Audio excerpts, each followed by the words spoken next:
So Khanvict. So I say what, we're 1 week out since we posted the video. Yeah. How do you feel so far about the response? Really good. Yeah. It's I think the number of people that messaged saying just how impressed they were with like where we shot and sort of like the concept, and we'll get into all that. That was really nice to see. Yeah. Because I actually like, and I didn't have, obviously I have no idea what you were thinking, right? I just kind of showed up and I was like, let's see what's going on. I kind of felt that. I was like, okay, this could go. It was completely it could go good, like, this could go bad. Yeah. But like, I appreciate the trust that you gave me. Yeah. I mean, you earned that trust, I think. So thank you. Yeah, no, thank you. So everyone's been saying great comments. I've been seeing, even on my end as well. People have been loving the video. So I'm really happy we got to do that, especially like your first music video. To me, that's like an honor. And especially for like an artist to give complete trust and be like, hey, you know, like create that. It's like, that's like a, you know, that's a responsibility and like an honor. So I'm really appreciative of that. Like 100%. Yeah, I think getting to know you last little while, I've learned both of us deal in energy a lot. Right. And that helped create the video. Like getting to know each other helped me like create that vision. The vision I had, although I'm not very good at explaining it, kind of just flew through, and you were able to kind of pick up enough on what I was kind of putting out, and just like, oh, this is where this goes. Right. And I really felt that like the moment for you was when I told you the barber story. Like there was like a light bulb there, like, okay, this like ties it all. Do you want to give a little bit of like background behind that barber? Yeah, so it starts off with the shot of the little kid. Yeah, very quick shot. Who was a champ, by the way. Played the role so well. Basically, I moved to Canada 2001. I was 13 years old, and when we first moved there, somebody that had received us at the time was one of my dad's friends. And basically, because of him, we moved here, and he told my dad that, you know, there's a job here for him and all this kind of stuff. So my dad said, cool, we'll come to Vancouver instead of going to Toronto or going to Australia from Pakistan.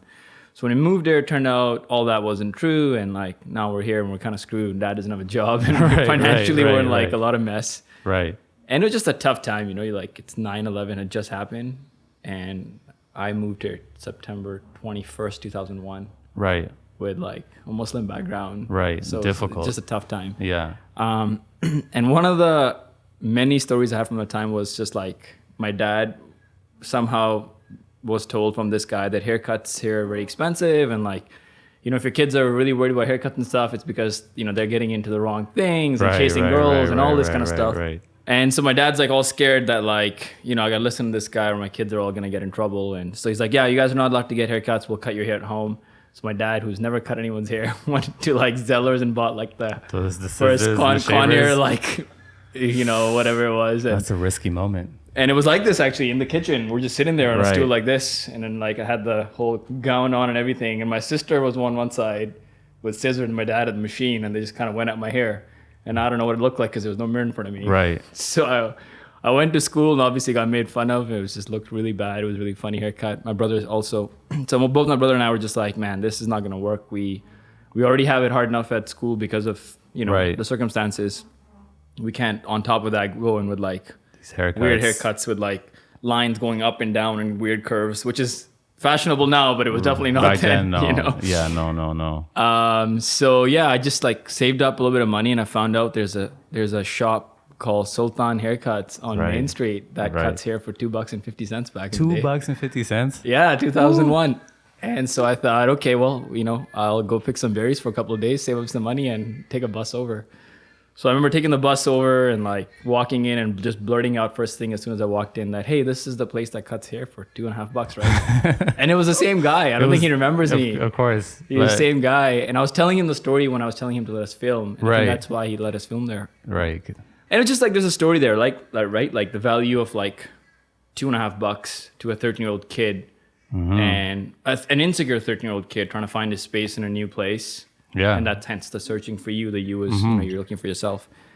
And now, you know, the way you look, the way you act, the way you talk, everything is being questioned in this new country. So the fact that that place ended up being on the same street where we're filming and that story tied together, that was really special. And I feel like the energy of that also helped with the process of everything. Just with that like shot being there in the backstory. Yeah. The sentimental value, I feel like for first videos as well is like super, super important. Yeah, and it was interestingly both times, and these are like these could be weird coincidences or not, because you know the universe it's got a funny way of doing things.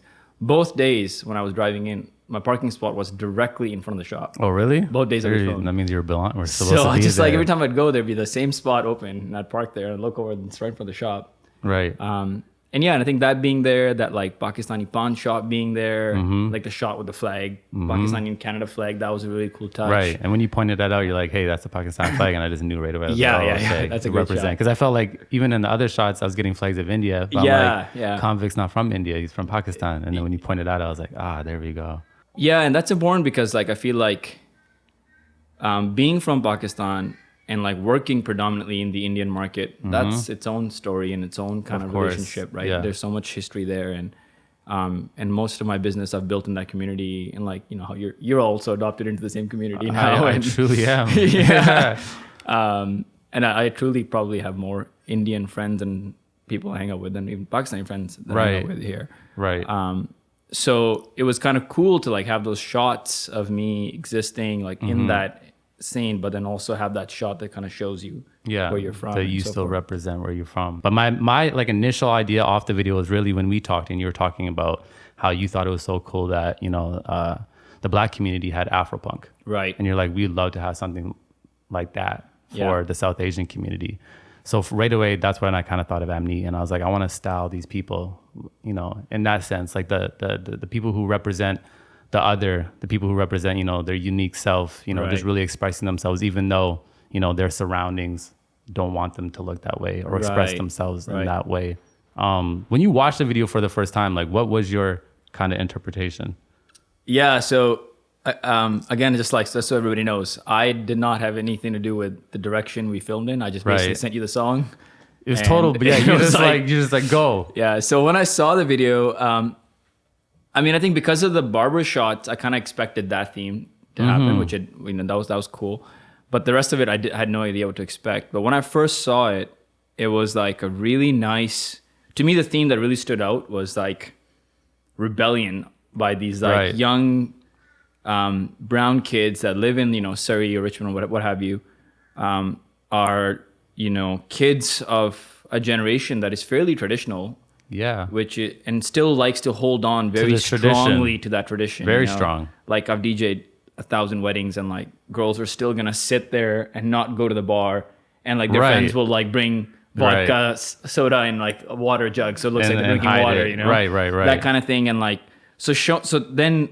but taking that same setting, like a really traditional cloth house or like a jewelry store, and then putting these like really like fashion forward and artistically expressive individuals in there who are like, well, I don't care, like I am gonna just change in the middle of a fabric store, or I am a guy and I'm gonna put on all this jewelry and sell jewelry at a jewelry shop, so I thought that sort of theme of like rebellion, that like the Afro punk going Black young person's equivalent brown person exists, but it exists in like sort of like these walls of a very traditional sort of environment. It's closed in.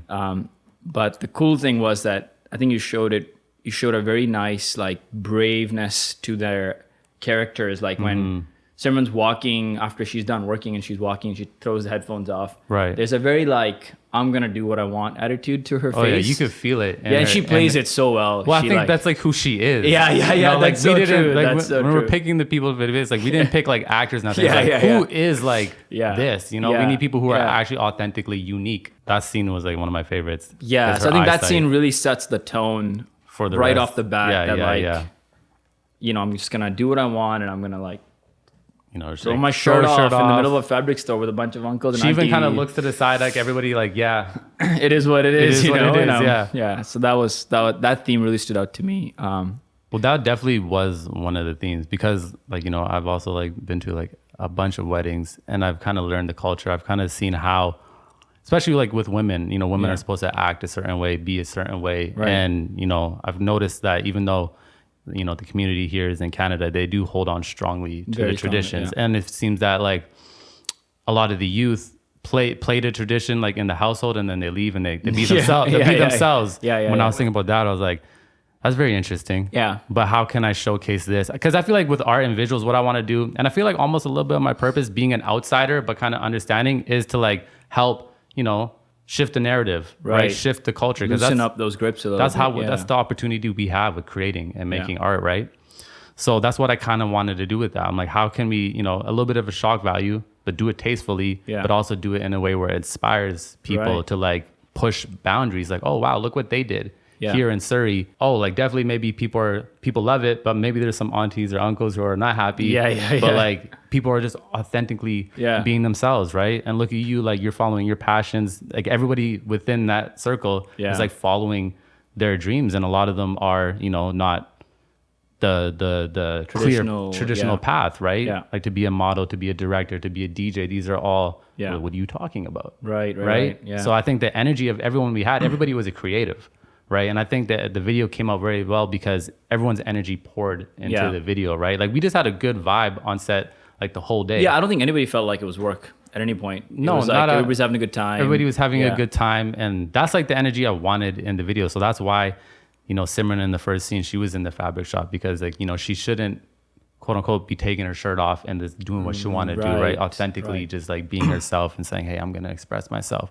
And then when we go into the jewelry shop and we have Haben and he puts on all the jewelry and, you know, he's like divine and masculine and feminine at the same time. And just expressing that, obviously people would normally be turning heads. But like that exists in the culture, right? So to me, that was super important with this video, because talking about searching for you, to me, searching for you wasn't like I'm searching for my love of my life. It was I'm searching it's your own inner self, myself, because hearing your story coming from Pakistan and you're here, I feel like a lot you found yourself again through creative expression as well. Absolutely. As I feel like everybody, you know, the more you kind of find that love within yourself and you create, you find it, and then you harness that unique thing, and that's what makes you stand out. And you stand out in the community. Like everyone knows you. Even when we were walking through for locations, that one girl was like, knew both of us. She like screamed, she's like, I love your videos, and she's like, that's what Khanvict. You know what I'm saying? But I think that's because we express ourselves, and everybody wants to express themselves, right? But I think all humans are really attracted to self-expression, of course. Which is why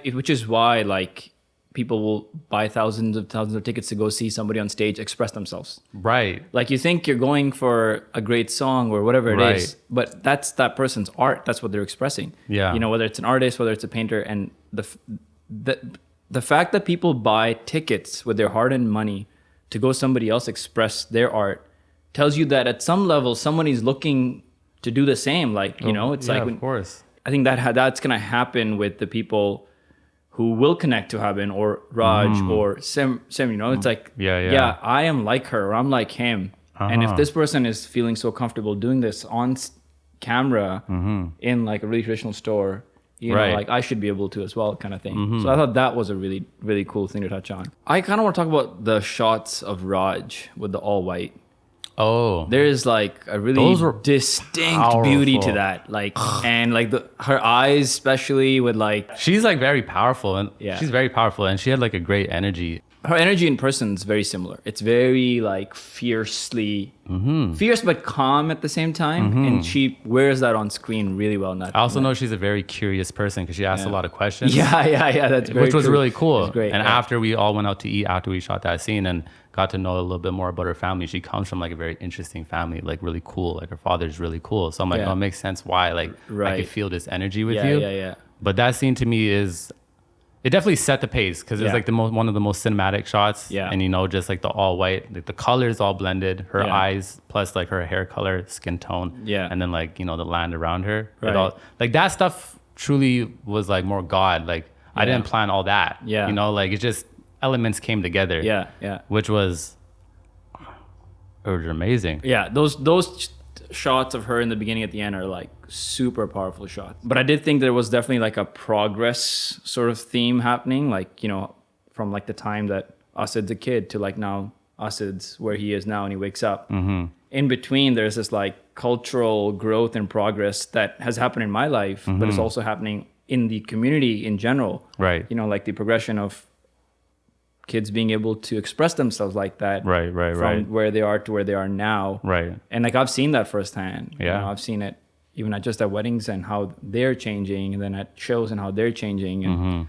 And the show thing is interesting, and it's funny that I was talking to Raj, and Raj was like, "Yeah, I go to festivals," and I was like, whenever I meet a brown person that goes to music festivals, I'm like, because if I go to, like, I went to Shambhala last year. Right. 19,000 people. I saw maybe 5 brown people. And so, and that directly also shows like representation at the festivals. Like there isn't really anybody playing the kind of music I'm playing. 1 or 2 people maybe, but there isn't really that representation, because most festivals are booking people that are going to bring a certain crowd. And then, you know. So that was interesting that, like, when I was talking to Raj, she was like, I go to festivals. And I was like, well, like, then it's no coincidence that you're in this video. Like, you're open to that kind of thing. You're open-minded enough to, like, entertain that. And I often say that, like, Tarun and I are just trying to convert more people so that when we go play these shows, we see more and more of our own people in these shows. You're going to create the cult following. Yeah. You know, you're telling the story. Yeah, I thought that was really cool. And I think personally for me, there's like,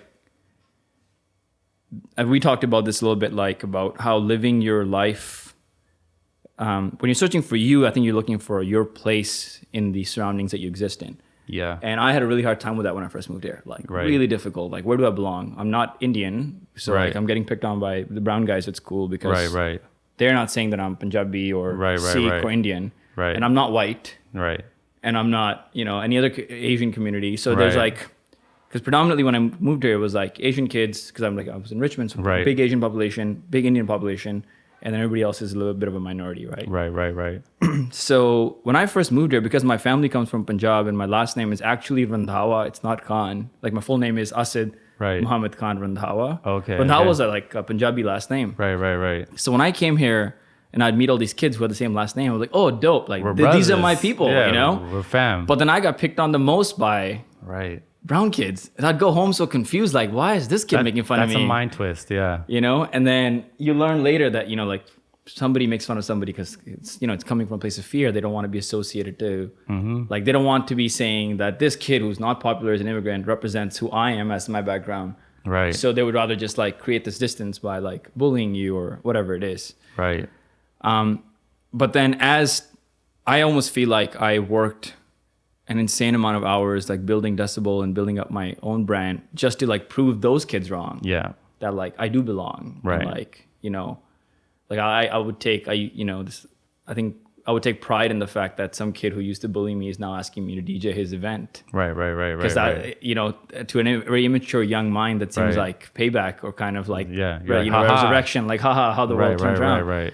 But I realized that all the time, all I was doing was punishing myself, because I was like working as an engineer, then working in real estate, trying to make more money, and then working with Decibel, trying to make more money, and like being more established. All the things that that like the community would make it out to represent establishment. Like, I remember being selected for a soccer tournament and not having the money to pay for the trip. And then kids at school making fun of me saying, "Oh, you can't afford it." That happened to me one time too. You know, and then they're like, "Oh, you just can't afford it. That's why you're not going." Because I was trying to make an excuse for that. Whatever.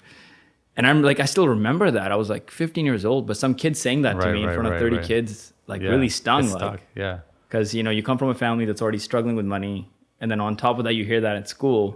So then it does something in you that you want to like go and you want to make a bunch of money and prove these people wrong. But that process, you're hurting yourself so much more, because I was forcing myself to like stay up like 20 hours a day, not eating well, showing up at all 3 jobs, making money, blah, blah, blah. And it wasn't until I realized that, like, okay, this like the pile is getting bigger, but my level of happiness is not getting any bigger. It's decreasing. It's like decreasing. And my health is degrading, and my relationships are degrading. I'm not making time for my family and, you know, the people I love. And I think it was in that moment that I was like, okay, I don't like, you know, I don't need to do this. And I, you know, I had some great friends that helped me see that. And then when you see that and the switch goes off, it's like 10 years of therapy happens in 10 minutes, you know. It's like boom. It's like boom, boom, boom, boom, boom, boom, boom. Enlightenment. And I feel like that 3 minutes for me represents a little bit of a young lost kid maneuvering sort of the way through all these different sort of cultural things and trying to find his place. And then the eyes open up and like the light bulb goes on. I'm so happy that, because that's like that's what it is. And it's like the funny thing is like you never tell me that. I know, but like we didn't talk about it. That's why I was like, I remember like one night I just sat in my room for like probably like 7 hours. I had Searching for You on replay. Oh jeez. And I was just like thinking about it, and I was just like, can you do that now so I can get the Spotify plays too? Can you do that? Just now? Run it. Yeah, no. And that's exactly no, that's beautiful. I'm really interested to hear what how other people took it in. Yeah, it'd be cool if people like submitted something. Yeah, like how did you feel when you watched it? Did yeah. anything resonate and whatnot? But I'm so happy. Like I feel like it's completed like success. That like, you know, because it resonated with the artist. Being kind of like a outsider of the community, but then being adopted into the community. I feel so much love. Like everyone's been like really like embracing me in. And I feel like I have a responsibility to bring like a perspective and like an outsider perspective, but also like be sensitive with things and showcase and like help. Hey, if we're trying to like, you know, change narrative for the youth, yeah, you know, in hindsight, I can help with my visuals and I'm actually in the community, like really listening. Like, I'm just happy that you brought me on to, you know, tell this story. And I know we're just getting started. 100%.